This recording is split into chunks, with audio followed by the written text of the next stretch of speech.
So this book has actually shook me from all the ways, as this was released pretty time back, but I started reading this book few months back, and I have finally completed reading this book. And after reading this book, I was a little bit shook because the things that I have been thinking pretty late these days. After reading this book, I was like feeling so much dumb of myself, because this book was actually different from all other productive books, because this book is about the counterintuitive approaches, the approaches which actually don't matches with our common senses. And today in this video, I'm going to share some of those insights that I have found useful from this book, and then why you should yourself read this book. And alright, so let's welcome another video on our bookpad playlist. So assalamu alaikum, this is Sidratul Montaha, and in this channel we talk about real life problems we face, mistakes that we make, and the learnings that we learn, and some book reviews and vlogs. So let's start today's video, which is how to stop considering everything in our life, which is ultimately the book review of this book, The Art of Not Giving an FCK. So starting with the first point of today's video from this book, that is the Misadventures of Disappointment Panda. Now this term was mentioned by Mark himself on this book, and what this panda actually told to Mark was that don't hope for a life without problems, instead hope for a life which is full of good problems. So this is really an inspirational one. And again, he also added that, like the panda added to Mark, that life is merely a series of problems and the solution to one is merely the creation of another.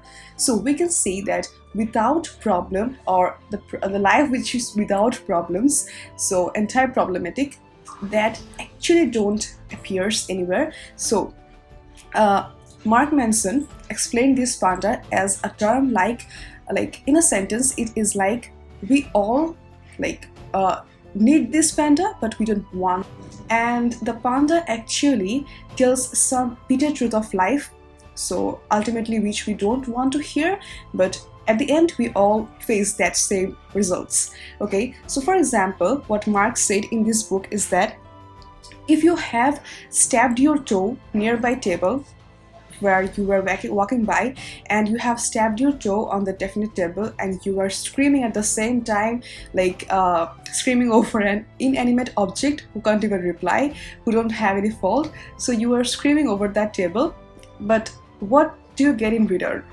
Nothing more than pain, isn't it? So what you will do later on is that you will just keep that table aside from that path, so that next time when you are crossing that same path, you don't get stabbed your toe on that same table, again repeat the same mistake, stabbing your toe on the definite table.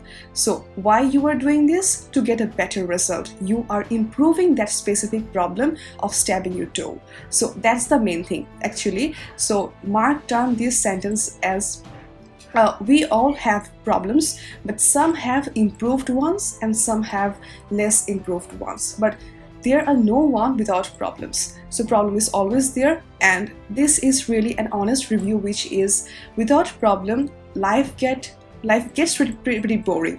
So because I have seen this when I just solved a real problem of my life, the happiness that I feel in my heart, that actually leads me to that I just don't even remember how much that problem was hurting me because of that happiness. So without pain, you haven't gone to that happiness term, you haven't got that result, but at the end of the day we still don't want that problem. Why? Because that was giving us temporary pain, but we just forget that there is a permanent result, which is happiness at the end after solving this problem or just crossing this pain. So Mark was just explaining this with given example of the Misadventures of Disappointment Panda, the panda which is really disappointing, but still at the end which gives a good result. Alright, the second point that Mark explained in this book, and I found this really interesting, which is the tyranny of exceptionalism.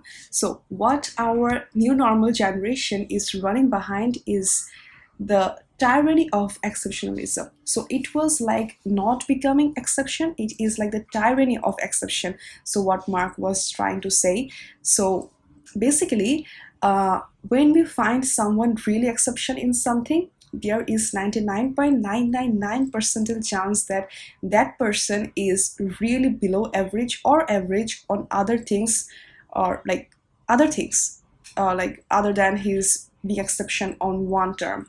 So this is what Mark was trying to say, that our technology nowadays is doing such a thing, which is they are only putting their spotlight on the term exception, why that person is exception. They just don't highlight the highlights the term, which are like why he became an exception, why has he become an exception, what has he done or what is he doing, so that those results are bringing him to the term exception. Those are really missed by our medias, this generation medias. So that was Mark trying to say that being an exception is quite better, but tyranny of the exception is really horrible.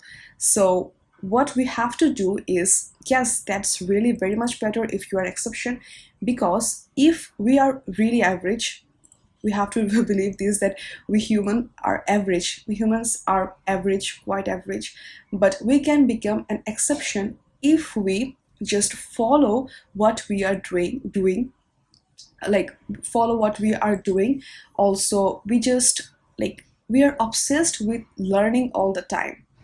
For example, a person who is an exception and has written his name on the lists of millionaire or billionaire, what actually is he doing? So what he is doing is he is obsessed with learning every day. He is growing himself or herself every day. He is learning and thinking that what I'm learning today is not enough for tomorrow. That means every day is evolving. New things are coming out there after researches. So I have to learn those things to grow up. Like overall, you have to think this term in this way, that what I'm learning today is not enough for tomorrow. I have to learn new things tomorrow. So that's the point that leads to exception, that leads to self-growth, improvement, etc. So this is what the term exception actually means. So we have to like erase the word tyranny before the exception. So the third point from this book, which actually shook me, was the first chapter, and it was like named as don't try. So after reading that, I was just like thinking that have I been doing everything wrong till this day? So then I have read the whole chapter, and my misconception was cleared, and so I will be telling what I have understood from this chapter. That is, what Mark was trying to say is, you don't have to try to become someone whom you aren't comfortable with. So if you want to be someone uh, like that person, and that person is doing such a thing which you don't love, and you want to do that same thing too because that profession actually earns more, then you are calling disaster itself to yourself, just because if you are not comfortable with that profession, you are not comfortable with those interests, then it will really backfire. And also, so this was Mark saying on that chapter, and that chapter has also other different things, which is like why happiness can be a problem, or like why giving FCK to every single thing of your life doesn't matter, why that can be harmful. So that chapter was wholly based on these things. So if you are thinking that you have just got in a really problematic situation, so if you're trying to skip it, don't do it, because you have to bear the pain to get into the result. So if you are like leading to some type of imaginary type of visions, or like any type of bad thoughts about something, then just go through it, just diminish it to its end, to just feel better at the end. So you don't have to skip your problems, or you just mental problems that you are creating by yourself. You don't have to skip them, just face it and overcome it, and that's it, it's done. So you don't have to always try to control your emotions. Sometimes you have to bear it to get into the result.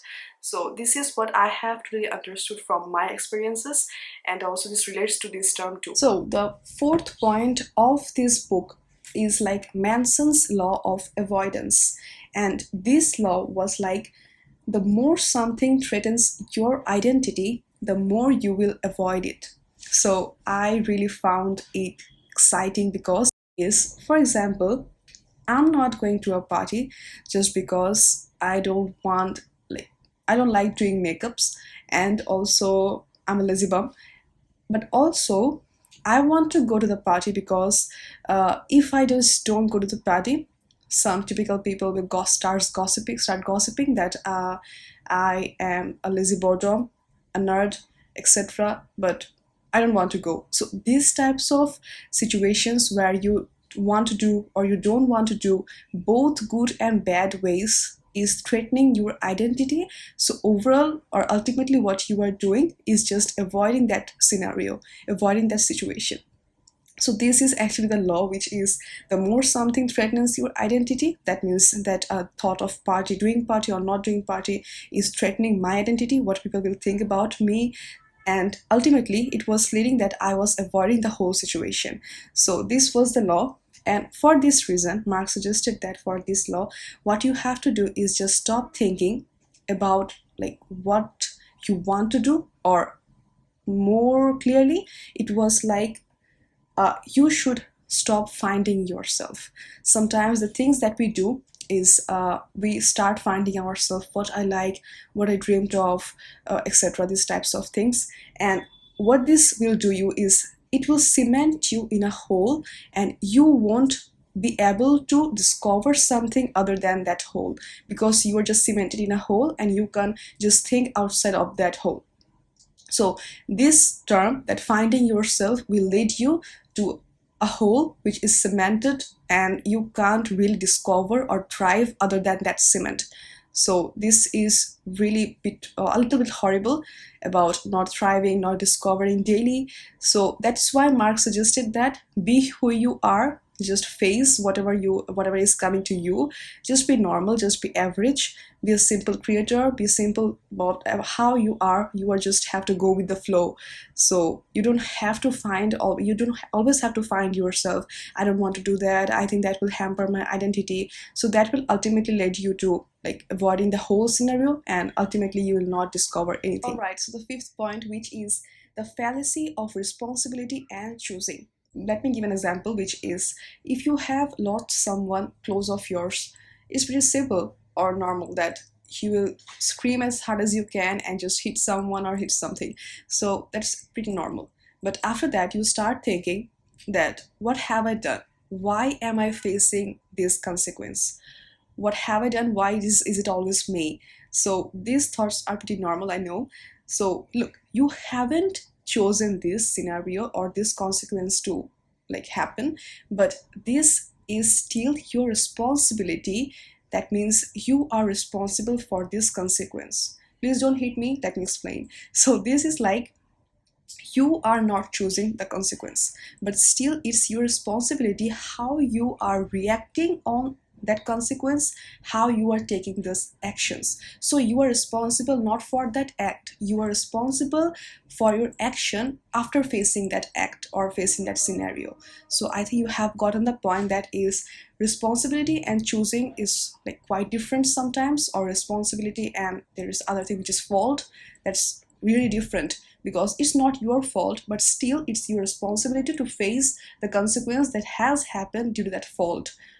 Really confusing. So if you have enjoyed the book review of today's, which was pretty good for me, and I hope you will get really informative informative terms from this book, which I have explained some of my favorite insights from this book. And this book is pretty good, and I personally like this book because this was Mark was really bit too much honest in this book, but still he was explaining some real scenarios of life which we sometimes missed, and that's why we like this book. And also, if you are checking other videos of my channel, please do make sure that you are checking those. And if you are new to this channel, please make sure you hit the subscribe button and also the bell button, which is not compulsory, but still you can do it. And also you can follow me on Instagram, Facebook, Twitter, wherever I am. The links will be in the description and also on the screen. And make sure you have subscribed my channel and checked other videos of my channel. I have recently uploaded this video, I think, and also you can check out this playlist. We will meet inshallah in the next video. Till then, stay safe, stay happy, and read books, a lot of books. Okay, so assalamu alaikum.